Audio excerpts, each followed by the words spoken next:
Hotline Miami is awesome. Fast-paced action, exciting music and lots of gore. A very simple and effective formula. With that in mind, making Hotline Miami 2 shouldn't be too difficult, right? Welcome to a brand new episode of Game Plunge. As you may have noticed, this episode we dive into Hotline Miami. And I gotta be honest with you, when I initially saw it, my first reaction was, what is this? No, seriously, what is this? Anyway, once you boot it up, you find out how cool it actually is. It's fast, it's full of action, and it constantly keeps you pumped for the next moment. But you probably didn't come here to listen to me blabbering about how awesome it is. You came to listen to me blabbering about why it's awesome.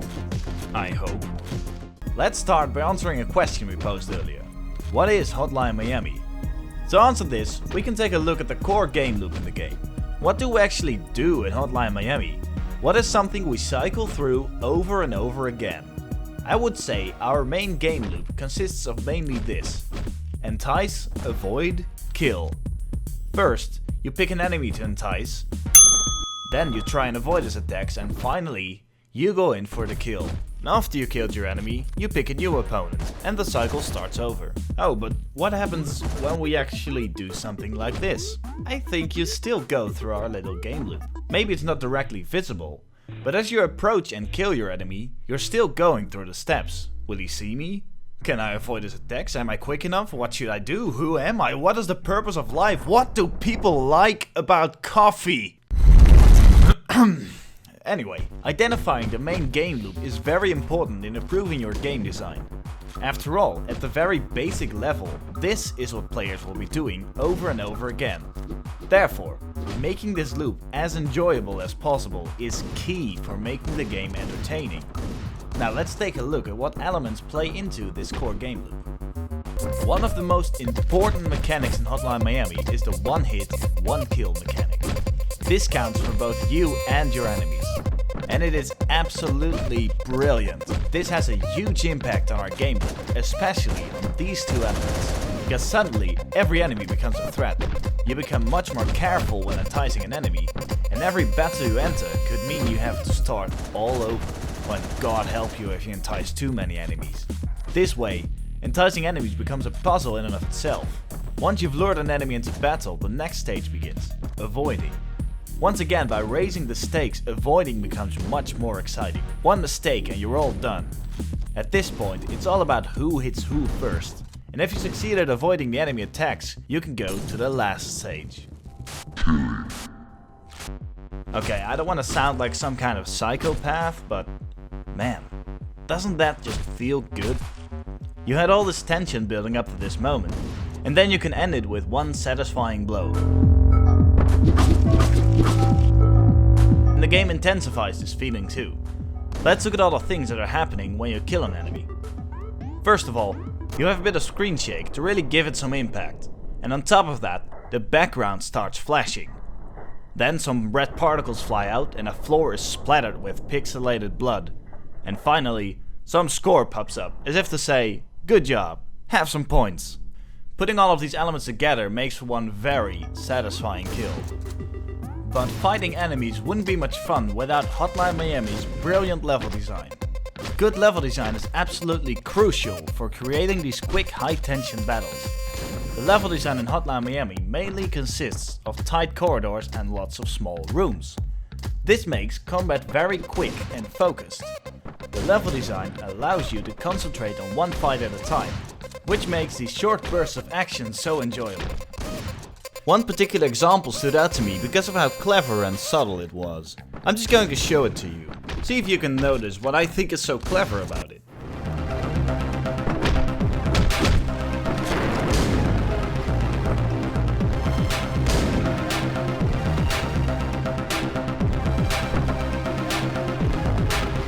This was the room before one of the final boss fights. They wanted you to enter the boss fight empty-handed, and of course, it would have been easy to just make an empty hallway, but instead they chose to place some guards here. One with a double-barrel shotgun, and two big guys you have to shoot. What I love about this part is that no matter how you do it, you always leave this room without any ammunition. And I really appreciate how they didn't take the easy way out here. It's simple, but I think it's much better than having an empty room here. Alright, enough about Hotline Miami 1. Let's boot up Hotline Miami 2. Let's see here. Yeah, this is definitely Hotline Miami. Tight corridors, the fast-paced action, the blood. It's got everything Hotline Miami 1 had. I mean, don't you just love it when a sequel is done right? It got everything that made Hotline Miami so great. Okay, maybe I just need to pay a bit more attention. I'm sure that won't happen again. Maybe it's just these couple of levels. I mean, it can't be like this for the whole game, right?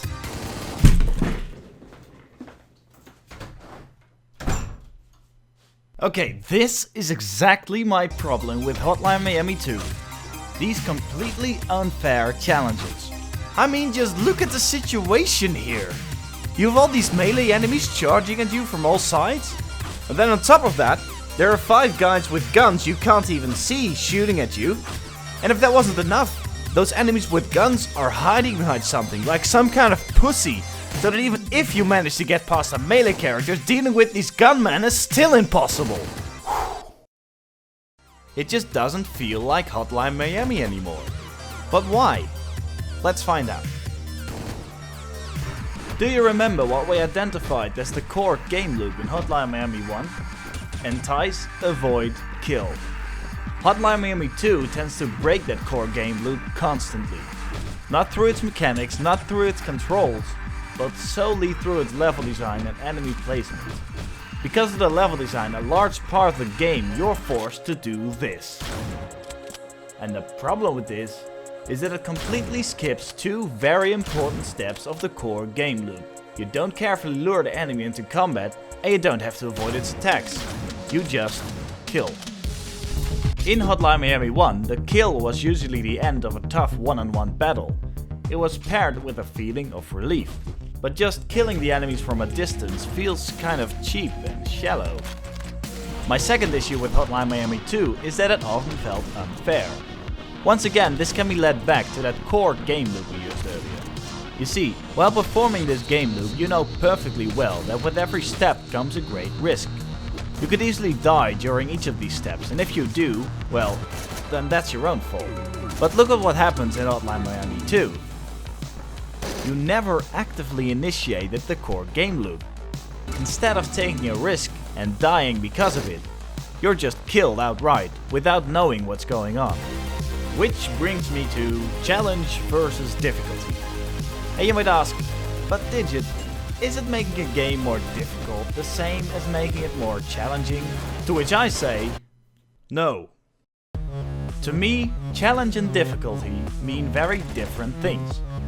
Making a game difficult isn't that hard. In fact, I can do it right now. Take your cursor or finger, mobile users, I'm not forgetting about you, and try to stay inside the circle. Okay, that wasn't too difficult. Now if I wanted to make it more difficult, I'd just do this. Now does this make it any more fun? No, it doesn't.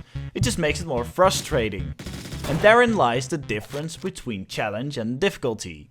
Making a game more challenging means making the game more difficult, but ensuring the game is still fair and stays fun.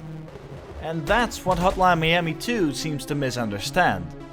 Sure, placing enemies in these large open areas makes the game more difficult, but does it really make it more fun? Instead of going through levels like this, I now have to do this. And even then, sometimes I just get shot out of nowhere. And that, to me, doesn't really feel like Hotline Miami. It has all the same mechanics, but the level design doesn't complement those mechanics. The fast action and exciting one-on-one combat of the first game is mostly lost.